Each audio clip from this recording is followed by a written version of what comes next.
Everyone, good morning all of you. स्वागत है आपका एक बार फिर से संस्कार पब्लिक उच्च माध्यमिक विद्यालय बड़ाऊ की ऑनलाइन क्लासेस में। और मैं गुरु राकेश लाया हूँ आपके लिए ऐसे टॉप एमसीक्यूज जो आपको आपकी एग्जाम्स के अंदर बहुत ही महत्वपूर्ण साबित होने वाले हैं।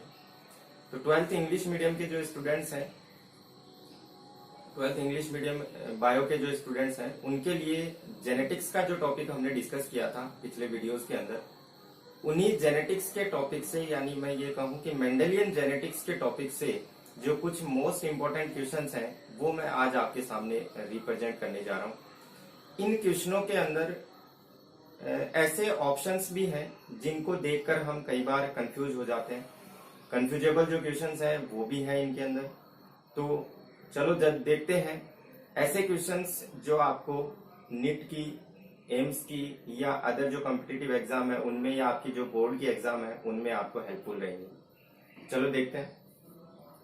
सबसे फर्स्ट क्वेश्चन अपना है, if F1 generation crossed with capital T और small t parents, then the cross called. यहां इस क्वेश्चन में हमसे ये पूछा जा रहा है कि अगर F1 जनरेशन क्रॉस होती है किसके साथ, डोमिनेंट या फिर रेसेसिव कैरेक्टर वाले पेरेंट्स के साथ, तो उस क्रॉस को हम क्या कहते हैं।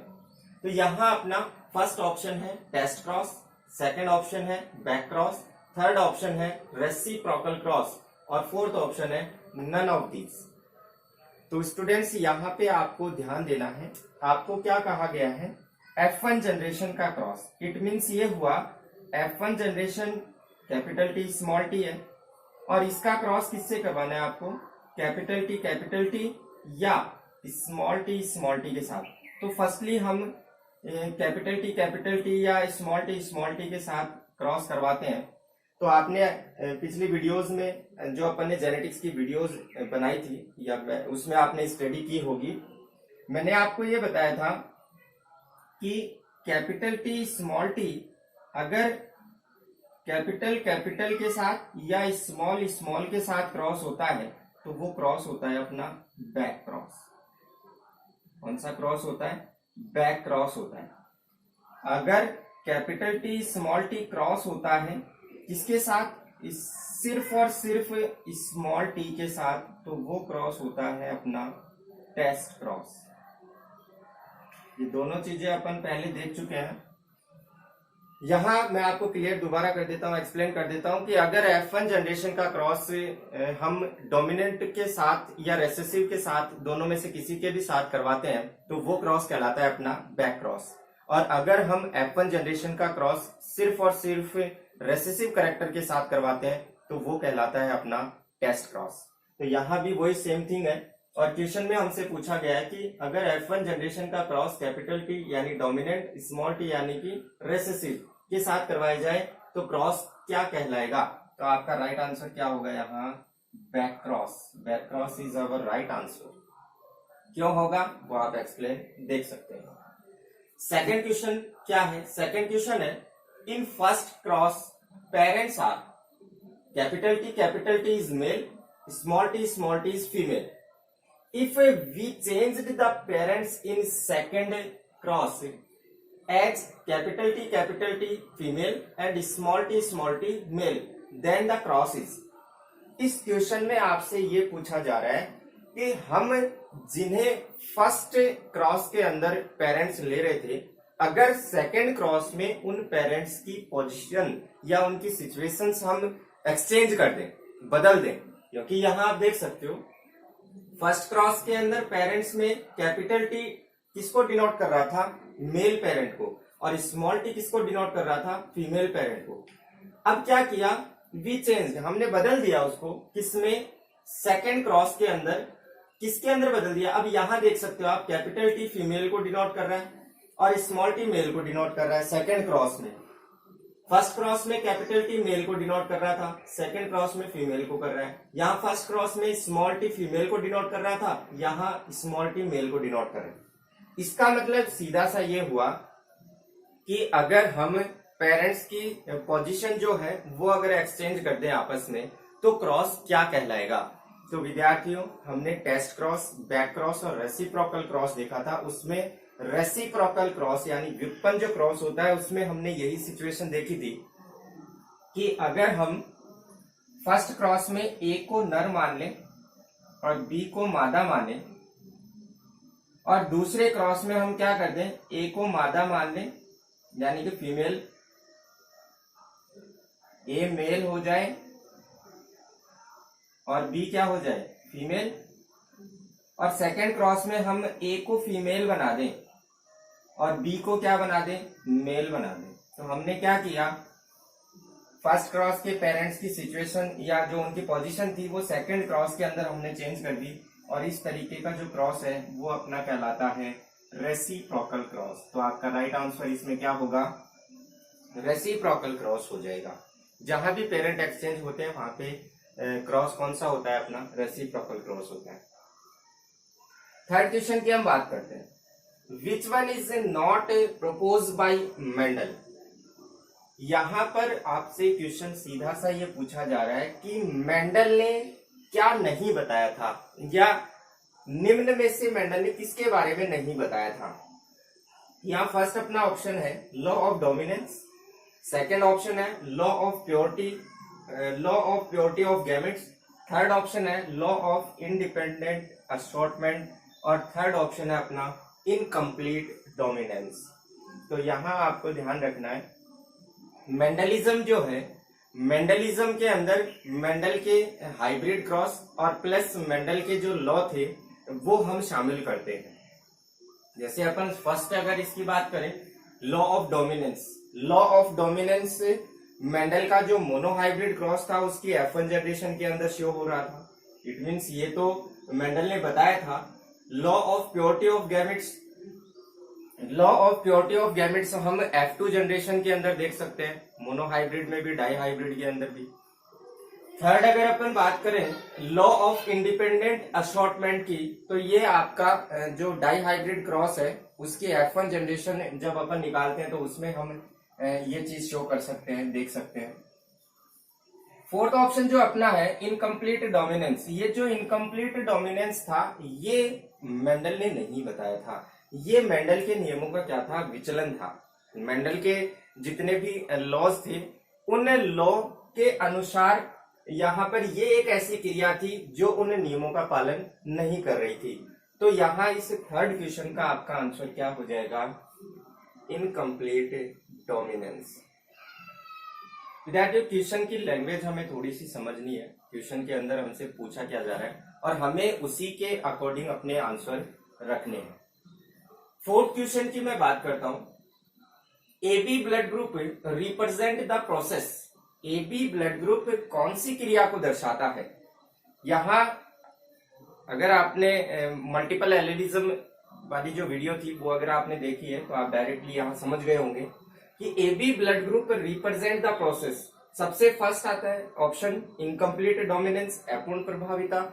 तो यहाँ आप साथ साथ में इनके भी आंसर देखते रहिए। इनकम्प्लीट डोमिनेंस की जहां भी बात आती है वहां पे 4 o'clock प्लांट की बात होती है या फिर स्नैपड्रैगन प्लांट की बात होती है, क्योंकि इनकम्प्लीट डोमिनेंस जो है वो 4 o'clock प्लांट के अंदर खोजी गई थी सबसे फर्स्ट। सेकेंड बात करते हैं कोडोमिनेंस। कोडोमिनेंस के अलावा थर्ड अपना ऑप्शन है बोथ और फोर्थ ऑप्शन है नन ऑफ दिस। तो यहाँ आप देख सकते हैं आपका इस AB ब्लड ग्रुप का रिप्रेजेंट जो प्रोसेस है वो होगी आपकी कोडोमिनेंस, क्योंकि हम देख सकते हैं कोडोमिनेंस के अंदर होता क्या है, दो जो जीनोटाइप है वो एक साथ अपना प्रभाव दर्शाते हैं कोडोमिनेंस के अंतर्गत। तो codominance AB blood group represent करता है। तो आपका फोर्थ क्वेश्चन का आंसर यहाँ पे क्या है, कोडोमिनेंस। क्वेश्चन नंबर 5 की बात करता हूं, AB blood group is the example of. यहाँ पे उसी क्वेश्चन को थोड़ा सा घुमा दिया गया है कि AB ब्लड ग्रुप जो है वो किस प्रोसेस का सबसे बेस्ट एग्जाम्पल है। तो आपके पास यहाँ पर ऑप्शन क्या दिए गए हैं, हम ऑप्शन देख के इस क्वेश्चन का आंसर देंगे, क्योंकि ऐसा ही सेम क्वेश्चन लगभग ऊपर आ चुका है जिसका आंसर हमने क्या दिया है, कोडोमिनेंस। यहाँ इस फिफ्थ क्वेश्चन के फर्स्ट ऑप्शन है हमारे पास मल्टीपल एलिल, सेकेंड ऑप्शन है इनकम्प्लीट डोमिनेंस, थर्ड ऑप्शन है बोथ और फोर्थ ऑप्शन है नन ऑफ दिस। तो यहाँ पर हम देख सकते हैं विद्यार्थियों कि अपने पास जो एबी ब्लड ग्रुप है उसके एग्जाम्पल की बात की गई है। तो आप जब पिछली वीडियोस देखेंगे जेनेटिक्स की, तो उन वीडियोस के अंदर हमने ये चीज पहले ही क्लियर कर ली थी कि मल्टीपल एलिलिज्म होता क्या है। मल्टीपल एलिलिज्म का मतलब ये है कि अगर एक जीन द्वारा निर्धारित जो लक्षण है, उस लक्षण को निर्धारित करने वाले जीन के दो से अधिक अगर जीनोटाइप है तो हम उसे क्या कहते हैं, मल्टीपल एलिलिज्म कहते हैं। तो ब्लड ग्रुप जो है अपना मानव शरीर के अंदर जो ब्लड ग्रुप है वो 3 टाइप की है, ए, बी और ओ। ए, बी और ओ। ए और बी का कॉम्बिनेशन किसमें है, ए बी के अंदर है। और ए बी ब्लड ग्रुप में हमने ये देखा कि ए और बी के जो डोमिनेंट कैरेक्टर्स थे वो दोनों रिप्रेजेंट हो रहे थे। तो यहां हम देख सकते हैं एक जीन के मोस्टली कितने एलील्स हो सकते हैं, 2 हो सकते हैं, लेकिन यहाँ ब्लड ग्रुप को निर्धारित करने वाला जो जीन है उसके 3 एलील्स हमारे सामने हैं। तो यहाँ पर आपका जो 5th क्वेश्चन है, AB blood group is the example of, तो आपका राइट आंसर क्या होगा यहाँ, मल्टीपल एलिलिज्म या मल्टीपल एलील्स। मल्टीपल एलील्स का एग्जांपल क्या है आपके सामने, एबी ब्लड ग्रुप है। नेक्स्ट क्वेश्चन पे अपन चर्चा करते हैं। क्वेश्चन नंबर 6 है, which one is the example of multiple alleles. दोबारा देखो, उसी से रिलेटेड क्वेश्चन है। क्वेश्चन लगभग सेम से है लेकिन उनके ऑप्शन आपके सामने थोड़े डिफरेंट टाइप के होंगे। तो यहाँ क्वेश्चन था अपना, विच one is the example of multiple alleles. First blood group, second haemophilia, third anaemia और फोर्थ ऑप्शन है अपने पास ब्लाइंडनेस। ब्लाइंडनेस का मीन्स हम कलर ब्लाइंडनेस से यहाँ पे ले सकते हैं। तो हमसे पूछा गया है कि मल्टीपल एलील्स का एग्जाम्पल क्या है। तो मल्टीपल एलील्स का अभी अपन ने ऊपर चर्चा की है। मल्टीपल एलील्स से 5th क्वेश्चन में आप देखो तो एबी ब्लड ग्रुप, तो ब्लड ग्रुप की बात आ रही है, तो यहाँ आपका राइट आंसर क्या होगा, ब्लड ग्रुप। तो मल्टीपल एलील्स का एग्जाम्पल क्या है, ब्लड ग्रुप है। बाकी ये जो है ये जेनेटिक डिजीज है। इसके बाद 7th क्वेश्चन की हम चर्चा करते हैं। If a cross is made between capital T and small t, then the nature of progeny will be। यहाँ पर इस क्वेश्चन को थोड़ा सा घुमा दिया गया है। आप अपना दिमाग लगाइए और बताइए कि इस क्वेश्चन का आपका आंसर क्या होना चाहिए, 1:2:1, 3:1, या फिर all are homozygous tall, all are heterozygous dwarf. विद्यार्थियों, यहां मैं आपको बता दूं, क्वेश्चन को आपको बड़ी सावधानी से समझना है कि आपसे क्वेश्चन में पूछा क्या गया है। यहां मैं इस क्वेश्चन को थोड़ा सा सॉल्व करता हूं।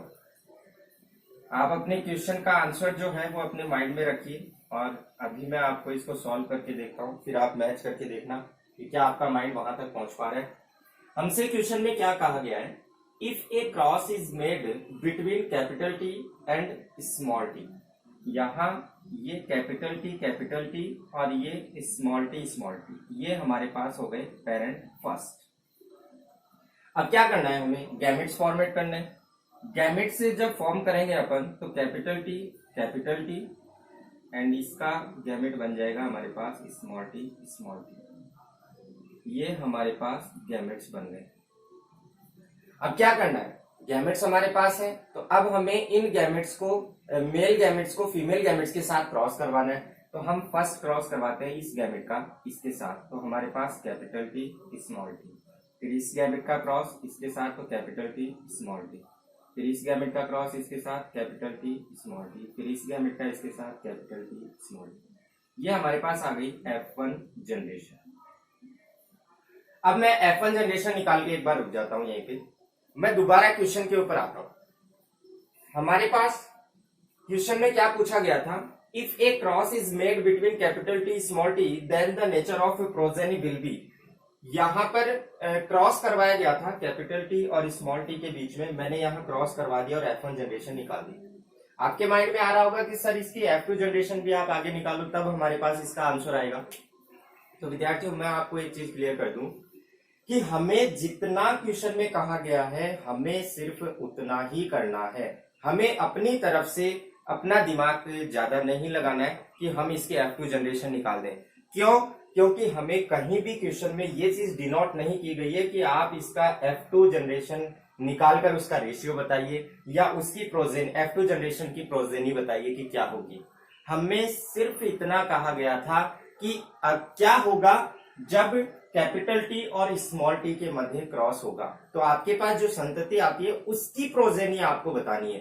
तो आपको यहाँ दिमाग नहीं लगाना है कि F1 की बताएं, F2 की बताएं, कंफ्यूज भी नहीं होना है कि हमसे यहाँ पूछा ही नहीं गया F1 की बतानी है, F2 की बतानी है। क्वेश्चन में सब कुछ है। तो अब आप समझ गए होंगे कि क्वेश्चन कैसे घुमा हुआ था।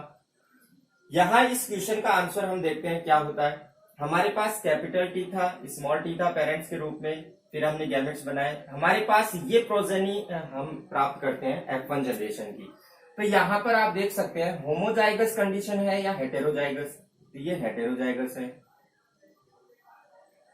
हेटेरोजाइगस हो गई। हेटेरोजाइगस के साथ साथ यहाँ कैपिटल टी है, इसका मतलब ये क्या है, टॉल। ये भी सेम है, इट मीन्स ये हुआ कि ये भी क्या है, हेटेरोजाइगस एंड टॉल, ये भी सेम है और ये भी सेम है। इसका मतलब ये हुआ कि हमारे पास जो क्वेश्चन के अकॉर्डिंग हमने क्रॉस करवाया और जो हमारे पास प्रोजेनी प्राप्त हुई है, उस प्रोजेनी में टोटली प्लांट क्या है, टोटली प्लांट हमारे पास हेटेरोजाइगस एंड टॉल है। तो आपका राइट आंसर यहाँ क्या होगा, ऑल आर हेटेरोजाइगस। सॉरी, यहाँ ऑप्शन थोड़ा सा गड़बड़ हो गया। यहाँ आपका ये होमोजाइगस भी है, हेटेरोजाइगस,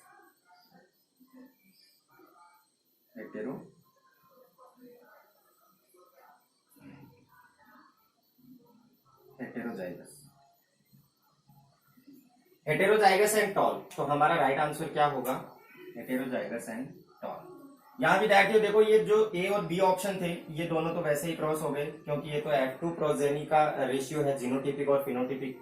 और यहाँ पर ये ऑप्शन वैसे कट हो गया क्योंकि all are heterozygous dwarf, dwarf नहीं है यहाँ पे, हेटेरोजाइगस तो है लेकिन ड्वार्फ न होकर वो क्या है, टॉल है। तो आपको ये चीज ध्यान रखनी है। आपका राइट आंसर क्या होना है यहाँ पे, ऑल आर हेटेरोजाइगस टॉल।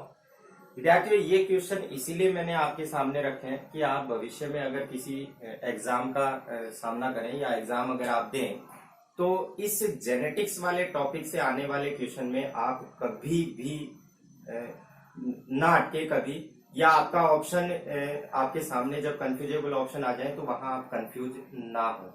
मेरी कोशिश हमेशा यही रहेगी कि आपके हर कंफ्यूज को दूर किया जाए। नेक्स्ट अपना क्वेश्चन है, how many gametes are formed when genotype is XX, YY and ZZ। यहां पर हमसे ये पूछा गया है कि अगर आपके पास इस टाइप का जीनोटाइप है XX, YY एंड ZZ, तो आप इस टाइप के जीनोटाइप से कितने गैमेट्स फॉर्म कर सकते हैं, आप कितने गैमेट्स बना सकते हैं। तो विद्यार्थियों मैंने आपको गैमेट्स निकालने का एक फॉर्मूला बताया था, 2 की पावर n। गैमेट निकालने का फॉर्मूला क्या था अपने पास, 2 की पावर n। यहां n मीन्स क्या था, n इक्वल टू हेटेरोजाइगस,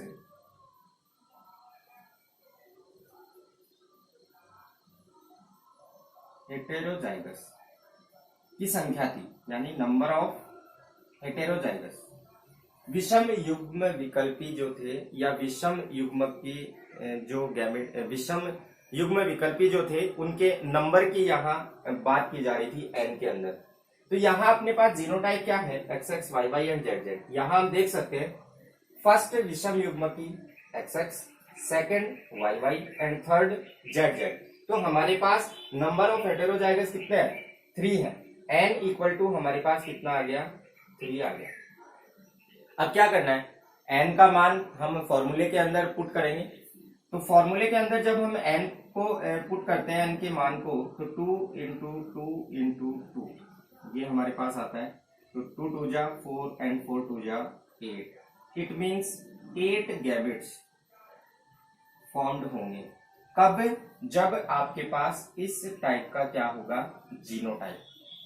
इस टाइप के जीनोटाइप के लिए ये फॉर्मूला आपको याद रखना पड़ेगा, 2 की पावर n।